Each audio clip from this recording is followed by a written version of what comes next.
Jira moved through the smoky ruins of the battlefield with soft, careful steps. The air smelled like burning metal and blood. Fires flickered in the distance, and broken machines lay scattered like fallen beasts. Her tall, alien frame was wrapped in a tight medic suit, her green skin glowing faintly under the shipwrecked sky. She was part of the cleanup team assigned to search for survivors after the battle between the Galactic Union and the human forces. She didn't expect to find anyone alive. Most bodies were already tagged, and humans rarely survived this kind of blast. Then she heard it, a faint beeping noise, steady, rhythmic dot. Her sharp ears caught it, immediately coming from beneath a half-burned escape pod. She rushed forward, knelt down, and pushed aside the smoking panel. Her glowing eyes widened. A human male lay unconscious, half buried in debris. His body was muscular, bruised, and bleeding. His uniform was torn, his chest exposed, and there was a black patch of dried blood near his side. But the source of the beeping was his medical implants, still active. "He's alive," she whispered. No one else dared to help. The others feared humans, calling them beasts, killers, unpredictable monsters. But Jira had trained in xenomedicine. She didn't see monsters, she saw life. She activated her hover stretcher and gently pulled the man free. His skin was hot. Not from fever, but from inner heat. His body was still fighting. She laid him on the stretcher and pressed her comlink. Medic Jera reporting. Human survivor found. Vitals weak, but stable. Returning to station. There was silence on the other end. Then a cold voice replied, "Bring him back, but isolate him. And Jera, do not touch him more than necessary." She frowned. That warning made her chest tighten. Still, she nodded and started moving. Back at the medical bay, Giara placed the human on a padded table in a private room. She locked the door behind her. The room was quiet, filled with soft blue lights and humming machines. She looked at him. He was young, maybe early 30s in human years. His face was bruised, but handsome. A long scar ran across his shoulder, likely from a blade. His chest rose and fell slowly. She scanned him again. Internal bleeding, 2 broken ribs, and severe dehydration. But he was alive. Jera sat beside him with a damp cloth. She soaked it in medical water and began gently wiping the dirt and dried blood from his skin. Her movements were calm and professional, but her mind wasn't. She had studied human biology, but never touched one like this. His skin was rough, yet warm. Muscles twitched slightly under her fingers. She wiped down his neck, then moved to his chest. His heartbeat was steady but strong. So strong, suddenly, as she touched just below his ribs. The blanket covering his lower body shifted. Jira froze. The movement was small, maybe just a reflex. But it wasn't natural. She stared at the blanket, unsure what to do. Was he waking? Up. Was it a warning? Her heart thudded dead. She leaned closer, staring at his face. Eyes still closed. Expression calm. She reached out and placed her fingers gently on his wrist to check his pulse. It had quickened, her breath caught. "He's reacting to my touch," she whispered. She stepped back, unsure what to feel. This wasn't in the medical handbook. No one warned her about this kind of reaction. Was it instinct? Was he dreaming? Or was it something more? Jira pulled the blanket up to cover him more properly, trying to ignore the strange warmth rising in her chest. She turned away, but before leaving, she glanced back one last time. The human was still, peaceful, yet somehow aware. Outside the room, her superior waited. "You cleaned him?" he asked. Yes, Jira replied. "Be careful. Humans are known to form strange bonds. Physical closeness can trigger unexpected behavior. "I understand," she said quietly, though part of her did in single quotes. As she walked down the hallway, her mind stayed in that room with the stranger who had stirred under her hand. She had only meant to wipe him down. But now, something had changed. Something had begun. Jira couldn't sleep that night. The image of the human's body, warm and still, but not quite unconscious, played in her mind over and over. She had touched dozens of wounded soldiers before. Alien, synthetic, hybrid, even reptilian. But none of them ever made her hands tremble afterward. She sat in the dim corner of her quarters, replaying his vitals on her holographic tablet. His heartbeat had changed only when she touched him. Not when the machine scanned him. Not when she injected the medicine. Only her hand caused the shift. Why? She tapped her fingers on the table. Maybe it was coincidence, a muscle spasm, a dream, but a voice deep inside her said otherwise. The next morning, she entered the medical bay early, hours before her shift. She stepped quietly into the isolated room, expecting to see him lying still like before. But the human was awake, and he was watching her. His blue eyes locked onto her green ones. Calm but alert, not confused, not afraid. "You're the one who saved me," he said in a low voice. Jira stiffened. His voice was rough, but not unkind. She hadn't expected speech, yet not this soon. "Yes," she replied, standing straighter. "You were half buried under a wreck. I brought you here. For recovery." The human nodded slowly.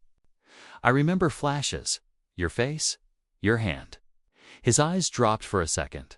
Warm. That one word made her throat tighten. Warm. She quickly changed the subject. "What's your name?"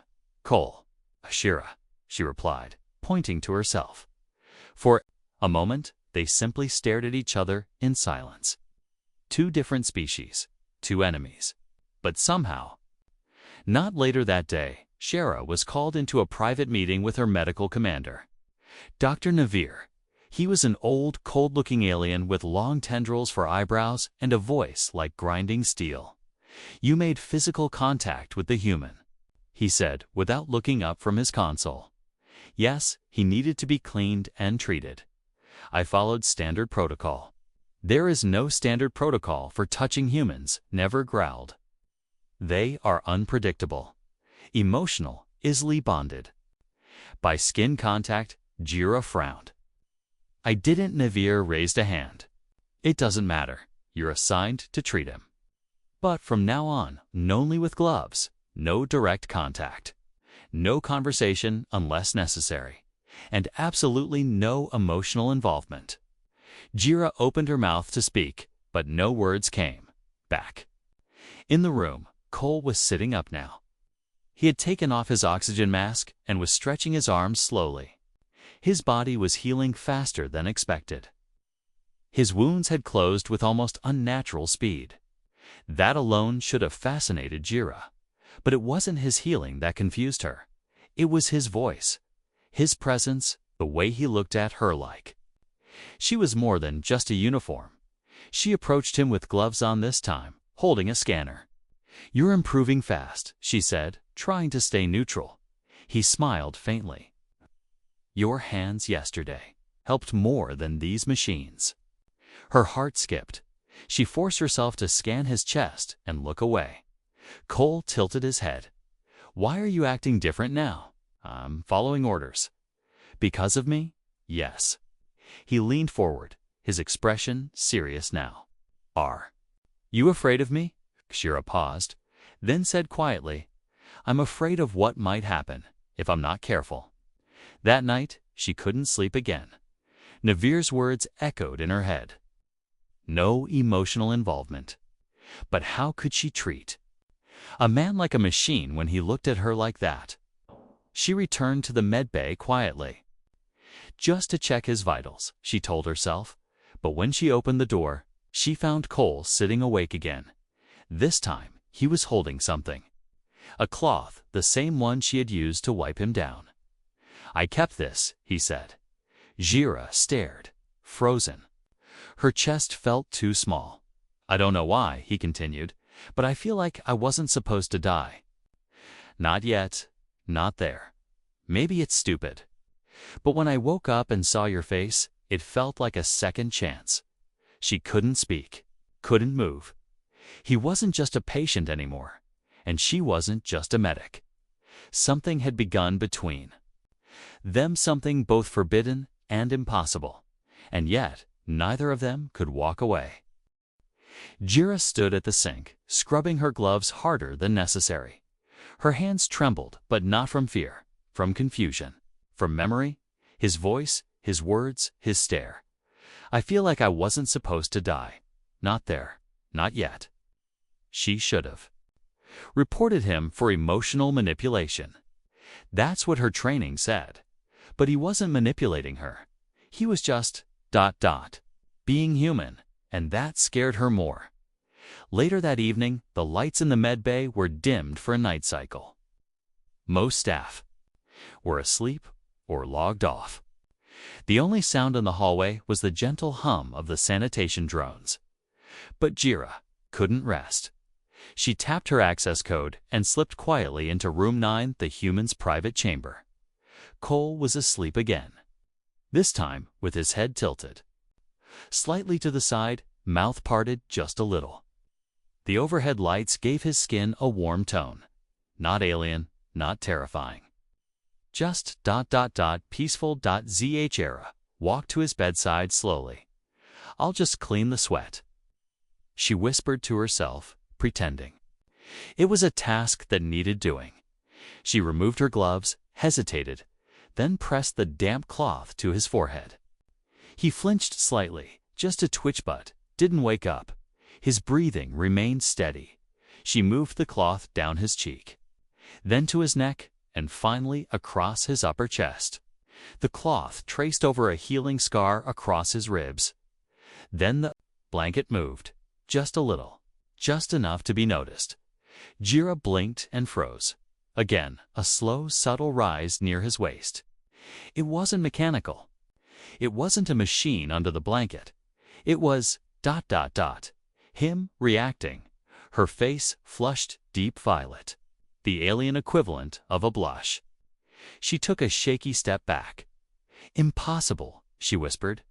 She stared at the blanket, unsure whether to cover him more or leave her thoughts tangled.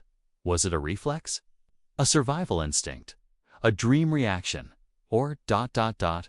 was it her touch? Before she could act, Cole stirred. His hand moved slightly, then his eyelids fluttered open. Jira panicked. She grabbed the cloth again and began wiping his forehead quickly, pretending she hadn't seen anything. Cole looked up at her, dazed. Then a slow grin spread across his face. "You came back," he murmured. "Yes," she said, voice tight. "You were sweating again. Is that what we're calling it?" Jira's hand froze midair. His eyes glinted, not mocking, but amused, playful. Teasing, she pulled her hand away quickly.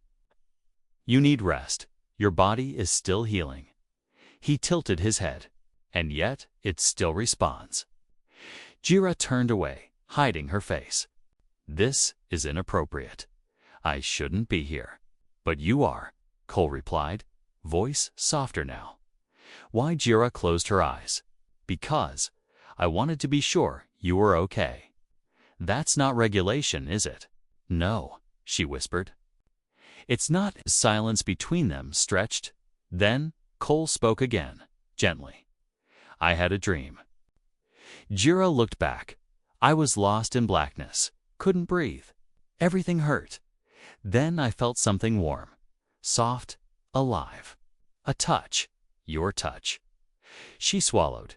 It was just a cloth. No, it was hope. Jira stepped back. Her heart beat fast and unusual for her species. She didn't understand how this human, with all his damage and danger, made her feel so ... alive. I'm not allowed to feel anything for you, she said. This is forbidden. Cole didn't argue. He just nodded, understanding in his eyes. I get it, he said. But I didn't ask for this either. Just as she turned to leave, he called out again, voice weaker now. Shira. She stopped. Thank you for seeing me as more than a thing to be feared. She didn't turn around. She only nodded once, then slipped out of the room, outside. She leaned against the wall and closed her eyes. The blanket had moved. He had stirred. And her heart, that's what she could call, it had begun to do the same. Whatever this was, tea wasn't over. In fact, it had just begun. Jira didn't return to her quarters that night. She sat on the cold bench outside the medical bay, arms wrapped around herself, staring at the quiet hallway. Her mind was full of questions, and none of them had answers. Why had she gone back? Why had her heart raced when he smiled? Why did his eyes seem to see straight through her? She told herself it was just curiosity, but deep down, she knew it was. More the next morning, Jira entered room 9 with hesitation. She expected to find Cole resting like before. Instead, he was sitting upright, eyes wide open, shirtless, and studying the glowing data screen beside his bed like a bored scientist. He looked up the moment she walked in. Morning, he said casually. I figured out how to use the bed's interface. Not bad for a dumb human, huh? Jira blinked. You're not supposed to touch those, he grinned. Oh, I didn't touch, just watched, learned. Jira stared at him. He was clearly recovering faster than normal. Too fast. His muscles had rebuilt in just 2 days. The broken ribs nearly healed. Even his skin had regained full tone and color. I want to scan you again, she said, walking closer. He nodded, holding out his arm. Knock yourself out. She scanned him in silence, her fingers brushing his skin by accident. Again, his vitals reacted just like before. Heart rate up, blood pressure high, slight muscle twitch. Why does your body react like this? She asked. Cole raised an eyebrow. You mean like a man? Jira's face flushed violet again. Mean, not medically. You're different from any human I've treated. Your healing. Your reactions. Your calmness. You should be traumatized. Cole's smile faded. He looked down for a moment. I was trained for pain, he said quietly. Abandonment, torture, survival. Jira frowned. Torture. He nodded slowly. I was captured. Before, by another species. They studied human limits. They didn't find them. Jira's chest tightened. I'm sorry, she whispered. Cole looked up, eyes soft now. You don't have to be. You didn't hurt me. You saved me. Jira stepped back, unsure where the line was anymore. Later that afternoon, she went to report to Dr. Navir. He didn't even let her sit. You're getting too close, he said sharply. We see the way you look at him. I'm monitoring his vitals, she replied calmly. Nothing more? You think we're blind? Navir hissed. That human is a danger, a mental manipulator. He's using you. He's healing, quicker than expected. Exactly. And you're part of that now. Emotional connection increases human recovery. You formed a link, and now we can't control him. Jira clenched her fists. I didn't ask for a link. I didn't ask to feel anything. But he's not like the others. He hasn't threatened us. He hasn't broken protocol. All he's done is recover and speak with respect. Navir's eyes narrowed. Then you're too close. Starting tomorrow, he will be moved to another sector. No, Jira snapped. He's stable, but still vulnerable. Moving him could harm his progress, or protect the rest of us. Jira stood silently, torn. Dismissed, Navir growled. That night, Jira returned to room 9 once again, this time without hiding. Cole was sitting up, legs over the edge of the bed. He looked up quickly when she entered. "What's wrong?" he asked, noticing her stiff posture. "They're moving you tomorrow," she said quietly. He went still. "Why?" "They think you're manipulating me, that you're dangerous." Cole gave a dry laugh. "They're not wrong. I am dangerous. But not to you." Yara stepped closer. "I don't want you to leave. I don't know why. But I feel something. When I'm near you, something that doesn't make sense." Cole reached out and took her hand gently. His touch was warm, steady. "You saved me," he said, "not just my body." Jira squeezed his hand, eyes misting. For a moment, nothing else mattered. Not duty, not rules, not species, just two lives, broken and healing, finding something real in the silence. The room was dark, lit only by the gentle pulse of the life support monitors. Jira sat in the corner, silent. She wasn't supposed to be here. Cole had fallen asleep hours ago, still holding her hand before his grip finally loosened. She hadn't moved since. The warmth of his fingers still lingered in hers, even now. Every second she stayed here. She broke the rules, but she couldn't leave. Not tonight, because something had changed. Suddenly, Cole flinched. His body jerked forward, chest heaving like he was drowning. His fingers gripped the edge of the bed, knuckles white. "Cole!" Jira rushed forward. His eyes snapped open, but they weren't calm this time. They were wide, wild, terrified. He gasped, reaching for his throat like he couldn't breathe. "Cole, look at me." Jira grabbed his shoulders. "You're safe. You're not there anymore." He stared at her like he didn't recognize her. "No, ... No, don't touch me, get it off, get the heat off." He tried to stand, but stumbled, knees buckling. Jara caught him, pulling him into her arms. "Oh, you're in the med bay? You're not under fire. No flames, no cells. It's over." He froze in her arms. Her voice, her scent. Her heartbeat, it pulled him back. His arms slowly wrapped around her, tight, like a man afraid to fall again. "I saw it," he whispered, "all of it." She helped him back onto the bed, sitting beside him as his body shook. "What did you see?" she asked softly. He didn't speak for a long time. Then he began. "I wasn't just left behind. My squad was ordered to retreat and leave me. I was the decoy. I was never meant to survive." Jira's eyes widened. "They told the others I was Kia, but really, they sold me out. Someone higher up wanted me captured." "Why?" she asked. "Because I knew too much about the implants. The regen tech.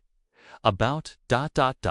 what we really are." I sure leaned closer. "What are you?" Cole looked at her. "We weren't born to fight. We were built to survive. The military added something to us years ago. A serum mixed with nanites, accelerated healing, pain resistance, emotional suppression." Jera's heart pounded. "That's why you recover faster. Why your scans confuse the system." Cole nodded. "But the serum had side effects. It made soldiers unstable. Some went mad. Others couldn't feel anything anymore." "But you're different," she said. "I thought I wasn't until you touched me." Gira blinked. Cole looked away. "I was numb, empty. Even when they tortured me, I felt nothing. No fear, no anger, no pain. Just silence. But when you cleaned my wounds, something moved. Something woke up." Jira whispered, "That was your humanity." "No," he replied, voice soft. "That was you." A long silence followed. The kind that wrapped around two people who no longer needed words. Then Jira said, "They can't move you now. After this, I'll report your condition as unstable. You'd lie for me? I'd protect you. Cole chuckled, even though his voice still shook. That's usually my line. But outside their little moment, the danger was growing. Dr. Navir stood before a high-level council, showing a glowing screen with red alerts. The human is triggering. Emotional regression in mimetic Jira. She is no longer following standard alien medical procedure. The bond is active, and the human may have retained classified military enhancements. Then what do you suggest? A counselor asked. Immediate removal, full isolation. Both subjects are now a risk. The room fell quiet. A decision was made. Back in room 9, Jira was just about to leave when Cole grabbed her wrist. Jira? Yes. If they try to move me again, they won't. I won't let them. He stared into her eyes. And if they try to take you? Jira smiled sadly. Then they'll have to go through a human who just remembered who he really is. For the first time since the crash, Cole wasn't lying in bed. He stood upright. Shirtless, wires still dangling from his back, but his body was strong, more stable than any recovering patient Jira had seen. His eyes were calm, his breathing even. No limp, no pain. He looked ready. Jira walked in and stopped, surprised. You should be resting. I've done enough resting, he said, looking around the room. They're watching, right? Jira nodded. Every word, every movement. They placed 2 new surveillance eyes in the corners. Even the bed monitors were upgraded. Cole smiled without humor. They don't trust me. They don't trust us, she corrected. That afternoon, Dr. Navir arrived with 2 security officers. He didn't bother with greetings. The council has decided, Navir said coldly. You, he pointed at Jira, are removed from duty. Effective immediately. Jera's eyes widened. Why? Emotional compromise. You are no longer fit to treat alien patients. She stepped forward. He's not just a patient, that's exactly the problem, Navir snapped. Then he turned to Cole. And you, human, will be transferred to the secure deck under armed guard.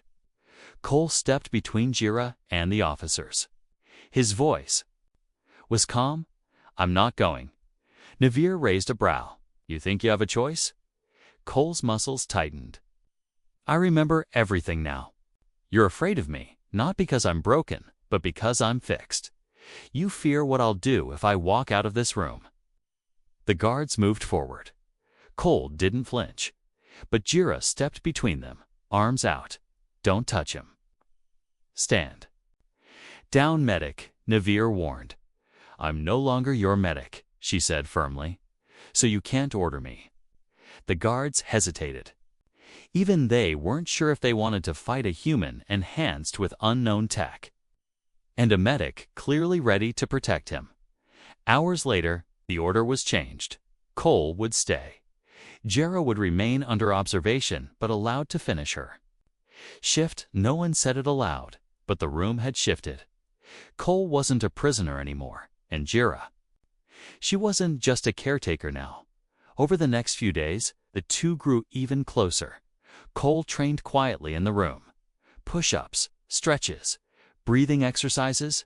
Jira sat beside him, watching, sometimes joining in conversation, sometimes just silent.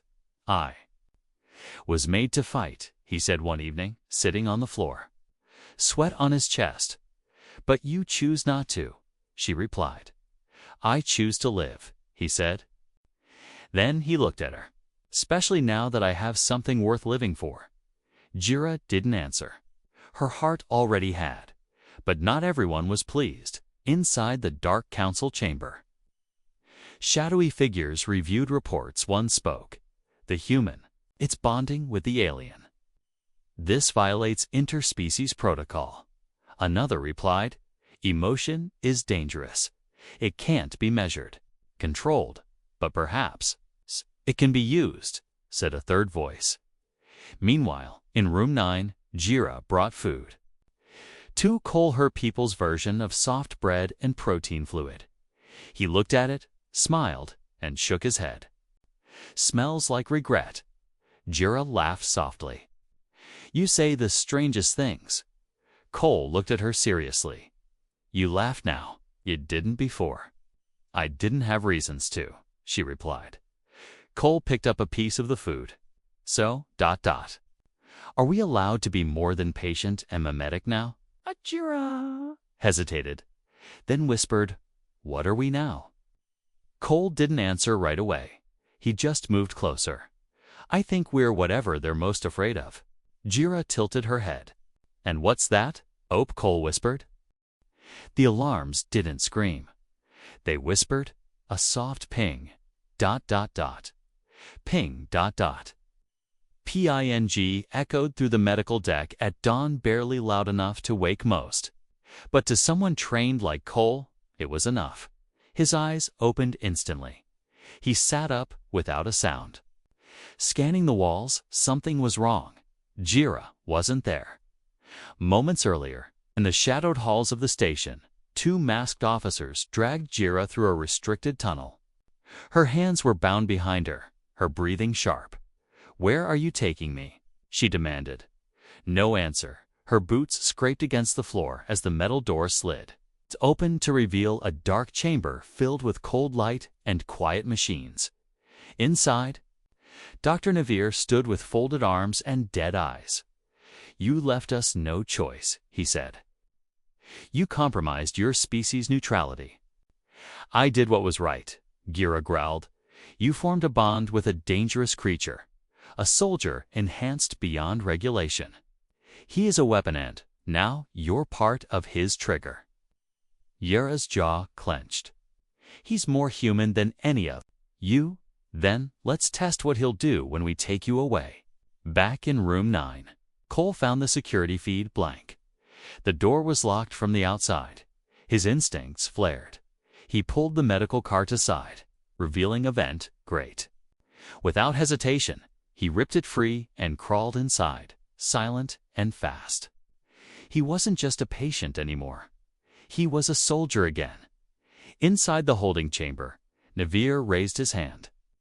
One of the guards grabbed Jira's chin and forced her to. Look at the screen. A live feed of room 9.empty.ni. Vir frowned. Where is he? Jira smirked. You thought you could outsmart a human who is built to escape. The lights flickered. Then the wall exploded. Smoke burst through as Cole rolled. In eyes burning, body tense, movements deadly. He moved like lightning, slamming one guard into the wall, flipping the other, grabbing a baton mid-air. Jira ducked as sparks flew. Dr. Navir stumbled back, reaching for the alarm too late. Cole stood between him and the door, chest heaving. Touch her again, he said, voice low and dangerous, and I'll show you what your fears were right about. Navir swallowed hard. Jira stood slowly, her eyes locked on Cole. You came for me. You're not just a medic, he said softly. You're my reason. Later, the two stood inside a stolen escape shuttle, hidden in the lower docks. Jira worked at the controls while Cole watched her, bandaging a burn on her arm. So where do we go? She asked. Cole smiled. Anywhere they won't follow. Jira turned to him. They'll call us traitors, runners, dangerous. Let them, Cole said. I've been called worse. But I never had someone beside me who mattered before. Era reached out, touching his hand. You do now. As the ship lifted off, the station behind them faded into black space. But something new had already begun. Not in a lab, not in a war, but between two souls who were never supposed to meet, yet somehow found each other.